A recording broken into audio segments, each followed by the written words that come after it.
All right, what's up, everybody? Today we're going to be letting Google decide how much we spend on our dinner for tonight. So I put anywhere from $5 to $50 into a random number generator. It chose 22, so I don't really, I had $22 to play with, and this is what we bought.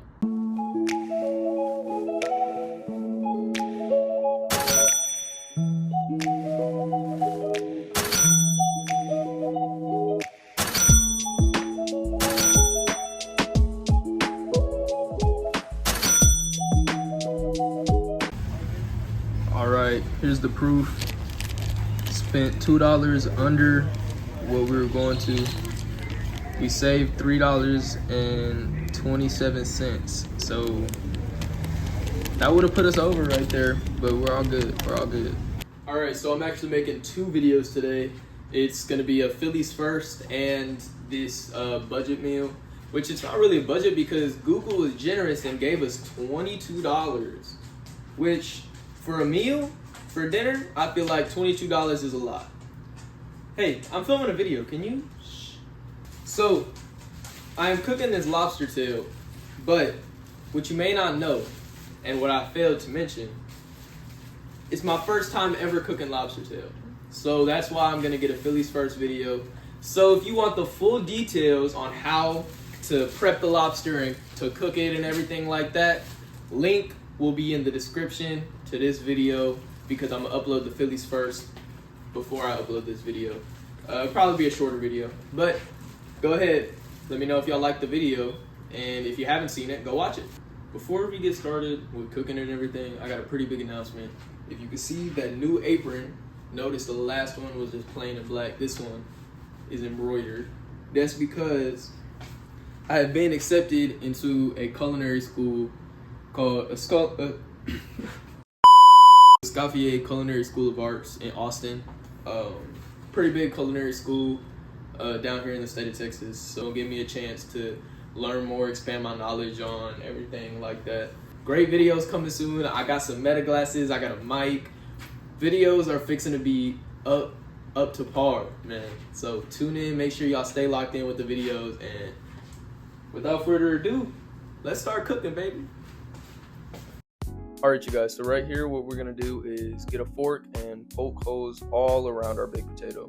What this does is it helps steam get into the baked potato and cook it all the way through. So that way, one, it's obviously gonna take a while, but it won't take as long when you do this. And two, it's just softer on the inside. So now all we're gonna do is get some foil, a little bit of oil, salt, and then we wrap this baby up like a Christmas gift. And well, this is what we do. Alright, so right here we got two sirloins, really nice cuts of steak. So we're going to keep these really simple, considering I am cooking them in the cast iron, one of the simplest methods with a butter based. So we're just going to hit this with some salt, some pepper. Make sure we hit all sides, even the side of the steaks, because we want that flavor. And then we're going to go ahead and go in with some of this Kinder's Steakhouse butter rub. This stuff is great. If you haven't had Kinder's before, I suggest you try it. They sell it at Sam's, HB, Walmart. And again, make sure you get all sides of the steak with this seasoning. We want maximum flavor in this.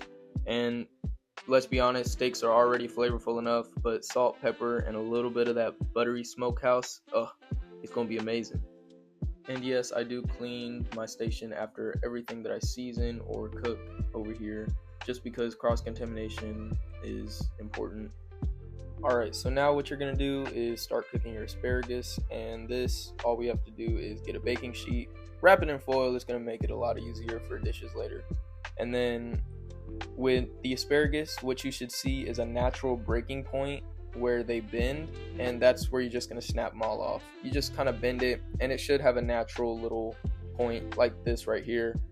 So now all we're going to do is get some oil, salt, pepper, and then my secret seasoning that I put on a lot of things. I use this seasoning in my breakfast tacos that I would sell at school a lot, and everybody loved it, especially in my potato and egg tacos. So yeah, it just goes with everything. I'm not going to lie. I'm not going to give it away. I do have to gatekeep, but hey, if you want to try it, just try some of my food. Now that our asparagus is all seasoned up, we're just going to go ahead and throw it into the oven. I threw it in at 350. It's probably going to take like 10-15 minutes. So after that, it should be good. Just put it on, keep warm, and everything will be fine. Alright, so now for our lobster tail. If you want the full breakdown on how I made this and seasoned it and everything, go ahead and watch the video linked in the description. If you don't want to know, if you're just doing it your own way, just 400 for 10 minutes. Alright, so we're going to go ahead and throw some butter into our cast iron skillet. Right now, I want to get a really good sear, and then I'm going to lower the heat. So I'm going to get a really good sear on every side of the steak, and then I'm going to lower the heat and let it cook the rest of the way.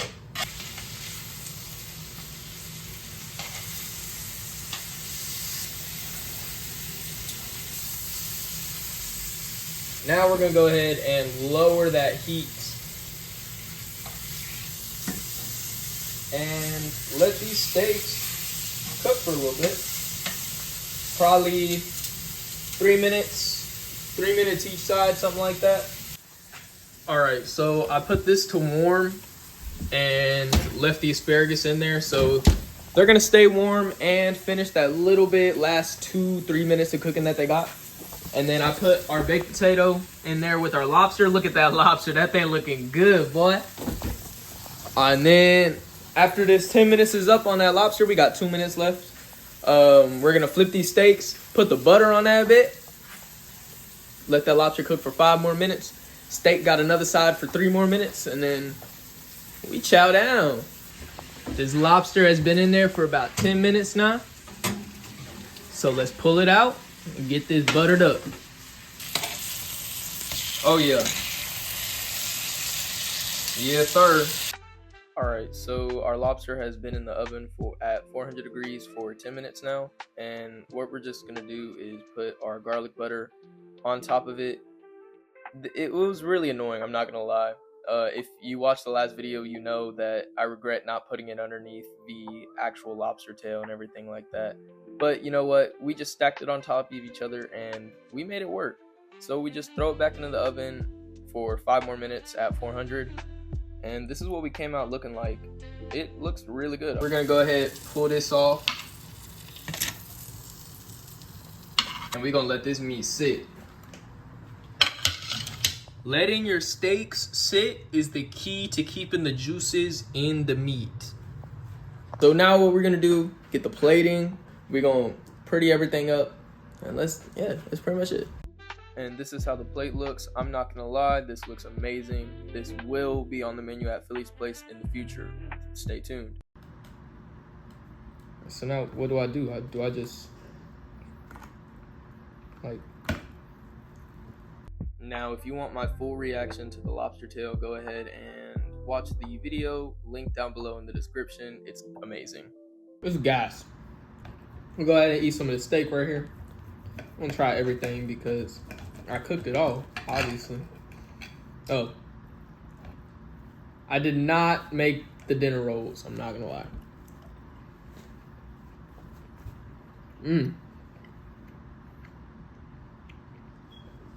Oh yeah, it's juicy, it's tender, it don't take much to chew. It's a nice little cut though. Oops, I dropped my roll. Look at that. Go ahead and eat some of this asparagus. We're gonna take a second real quick to talk about how disgustingly I just ate that asparagus. Look, I chomped it like I was some animal throwing up his meal and catching it midair. It was disgusting. Look at this nasty ass replay.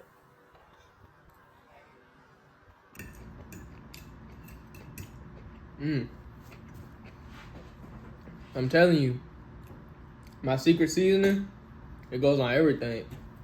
Good.